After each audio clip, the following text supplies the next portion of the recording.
পশ্চিমবঙ্গের হালি শহরে অবস্থিত মা কালীর এই বিগ্রহটিকে ভালো করে দেখলে বুঝবেন মায়ের নিচের অংশটা মাটির নিচে পুঁতে রাখা হয়েছে। কিন্তু কেন এরকম অদ্ভুতভাবে মায়ের পুজো করা হয়, চলুন জেনে নিই। এটি মা গোলকেশ্বরী কালী মন্দির, যেটি হালি শহরে রানী রাসমণি ঘাটের কাছে অবস্থিত। এখানের প্রধান পুরোহিতের কথা অনুসারে জানা যায় 1359 সালে শ্রী ফণীভূষণ চ্যাটার্জি ও শ্রী শিবপ্রসাদ চ্যাটার্জি দুই ভাই মায়ের পুজোর সময় ঝামেলা হওয়ায় মাটি খুঁড়ে মায়ের বিগ্রহ পুঁতে দেন। কেটে যায় 3টে বছর।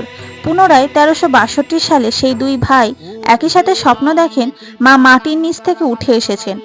এরপর ওই দুই ভাই সেই স্থানে গিয়ে দেখেন মায়ের বিগ্রহ মাটি থেকে অর্ধেক বেরিয়ে আছে। সাথে সাথে তারা মায়ের সম্পূর্ণ বিগ্রহ বের করার চেষ্টা করেন, কিন্তু সফল হন না। পর ওই স্থানে মন্দির বানিয়ে 1362 সালের অক্ষয় তৃতীয়ার দিন মায়ের ওই অর্ধেক বিগ্রহটি প্রতিষ্ঠা করে পুজো শুরু করা হয়। এমনকি এখনো এখানে মায়ের অর্ধেক রূপই পূজিত হয়।